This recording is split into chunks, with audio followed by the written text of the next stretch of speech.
Okay, so the next thing I'm going to do is just a bit of animation, so more aesthetic.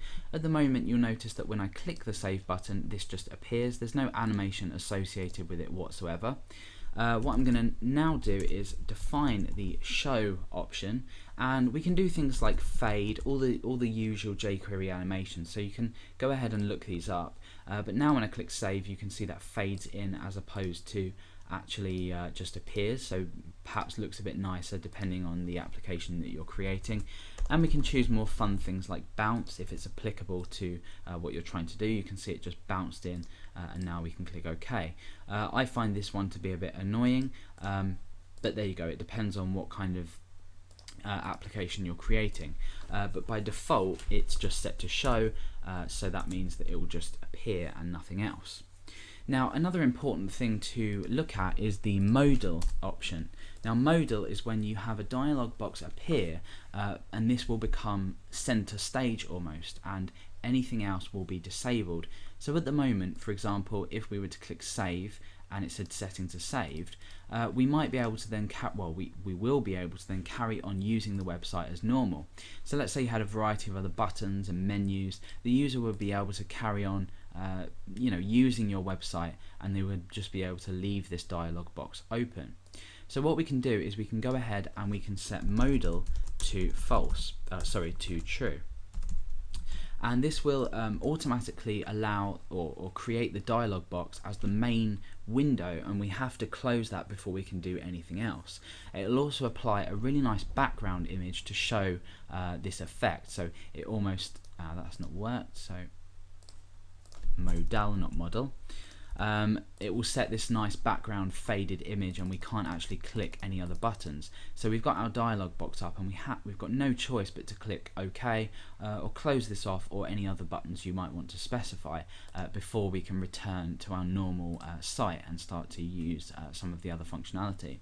So modal is a really great way of allowing this really quickly, and also with this nice background image as well, that doesn't or sort of simulates to the user that they're unable to use anything else on the website. So the last option we're going to take a look at is the positioning of this window. Now you might want the window positioned in a particular place, so I'm just going to use a comma here to separate and come down so it's a bit neater, and I'm going to go ahead and set position. Now position can be textual with regards to giving it a single piece of text, for example top. If we were to set the position to top, this would automatically appear at the top of the screen.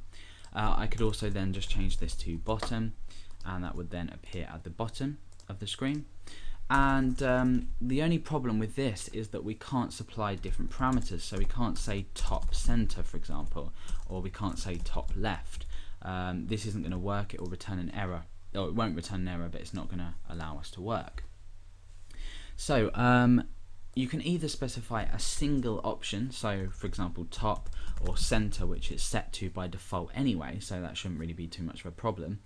But we can also go ahead and set numerical values, so I could say 100 by 100, and this will space it from the top left hand corner, or the left top hand corner of the page. So now when I refresh and click save, you can see that's 100 by 100 away from the edge of the screen, the very top hand corner of the screen. So you can specify this any dimension you like, and that will place that onto the page. Now alternatively, if you wanted to use the top or the textual in conjunction with each other, you can do this in an array.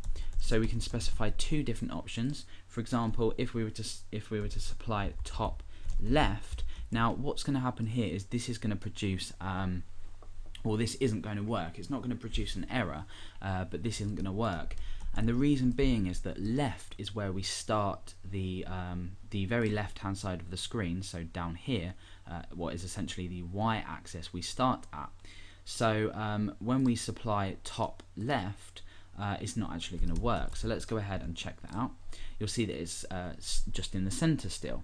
So this is because we always start at the left hand side. So we're positioning it at the left hand side, and then we're positioning it at the top. So if this isn't working for you and you're returning an error, make sure you're supplying the X direction before you supply the Y direction. So left is essentially translated into a coordinate of the X axis, left, right or center, and the Y is either top, center or bottom. So we need to supply the X axis before we supply the Y. So now I've put this position as left top. You can see that we have it at the very top hand corner at the left. So now that we've changed this positioning around, it's worked. So it's important to note things like this when you are writing your code. Okay, so that's a bit about the jQuery dialog, the jQuery UI dialog. Let's just go ahead and get rid of this for now. And you can see that it's extremely easy to implement a dialog and create the functionality geared towards the site that you're creating. You see here we've created something that can't be moved and essentially is a prettier JavaScript dialog.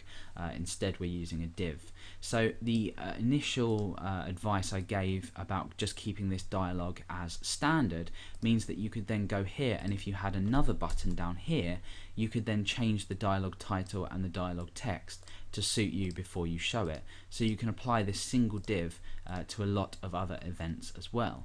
So that's a quick demonstration and a bit about the options inside the jQuery UI dialog window.